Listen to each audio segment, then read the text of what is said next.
tell you the greatest Woodstock story that ever happened. Okay. Okay, and what it is that I was actually 20 years old in 1969 and a seminary student studying for the priesthood.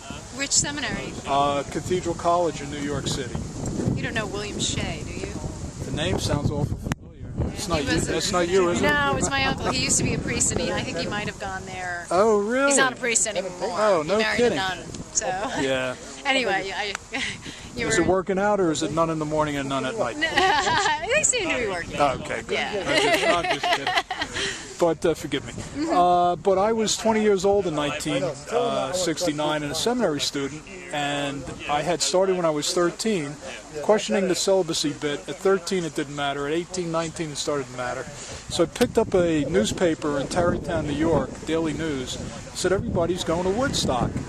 So what happened was I decided to jump on my motorcycle, figuring that was the answer, and I drove all the way up here, 100 miles on this old beat-up motorcycle, as beat up as my own mind and psyche. That it made it is amazing that it even made it up here.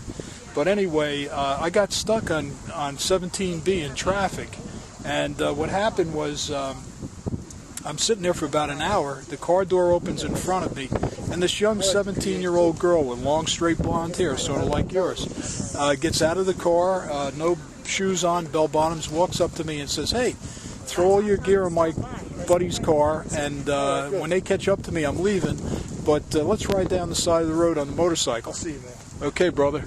Bye. It's nice to meet you. Happy anniversary. Thank you. Let's ride down the side of the road on the motorcycle, and we'll be able to get to the festival site. We'll wait for my friends. The friends never showed up. So what happened is Marie and I went into the festival together, and we actually came up to this hill right over here. You see where that top of that ridge of that hill is? And as we came up, Richie Havens was on stage down below, and we were watching, and I'm standing there with the bottle of wine I had just bought for $1.50, this pretty girl, my motorcycle, and 300,000 kids without supervision. I looked up to heaven and I said, it doesn't get better than this. Well, just as I said that, I turned to where that building is up there, somewhere in that direction, and I watched a tractor run over what looked like a lump of mud. And what it was actually was a kid in a mummy sleeping bag, and ran right over him, and his hand came out. I ran up to the trailers up there, and I told them, "Hey, you got to help this guy out." And they airlifted a helicopter in and removed this poor kid who was killed. It was like watching something about Vietnam on the 6 o'clock news, you know, where they pick up body bags. So it was terrible. But anyway, Sweet bike, man. you like that bike? I like that bike. I like the picture of you on your bike. Like that, yeah. That was a real good one. All right, man. Take care. So anyway, getting back to the story, Marie and I get thrown together for 3 days. It was the most incredible event of my life. Just as I saw that happen, the rain started. 100 years of cow manure came to the surface, because this was all a dairy farm at the time. So 100 years of that comes up, and we're trudging around in the mud. Well, you know, the smell of the place was amazing. It smelled like a mixture, and I can smell it right now, of cow poop and hashish. An incredible smell. I think I would love to just mix that together again, just to smell it again. Bottle it and sell it. Yeah, right. Or give it away. Yeah, musk, right? But anyway, what happened then from there is that we spent the 3 days together, and the highlight was when Sly and the Family Stone came on stage. And the haze was over the field because it had stopped raining, and it was quiet. And Sly and the Family Stone come on with white fringe jackets and horns and instruments, and they lit the place up, and strobe lights were flashing in the audience, and 500,000 kids stood on the top of their feet and on their toes on top of vans, put the peace sign in the air, and sang the lyrics, "Gotta get higher, gotta get higher." Right then, for me, the Woodstock Nation was born at that point.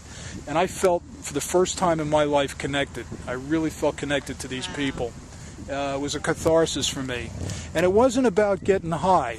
on drugs. It was about a higher state of consciousness. We have finally gotten to a point where we realized that the important things in life were justice and peace and compassion and love, not the consumerism that we find ourselves in today.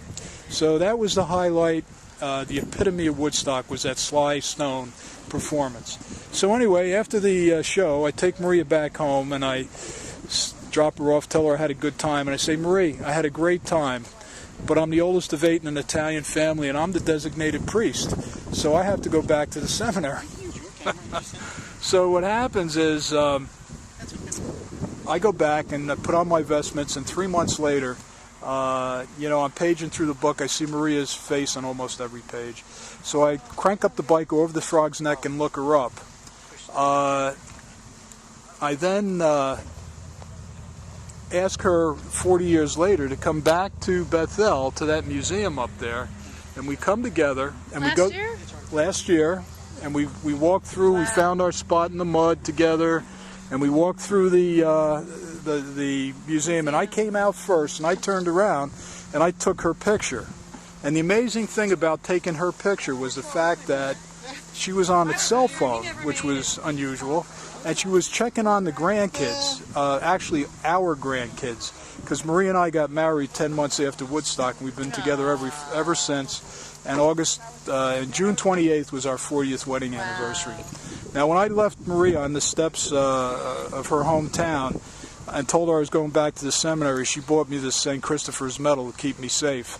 And she inscribed on the back of that medal, "Love always, Maria, August 28th, 1969. And we're together today. And they said it would never last, but just goes to show you, what do they know, right? Wow.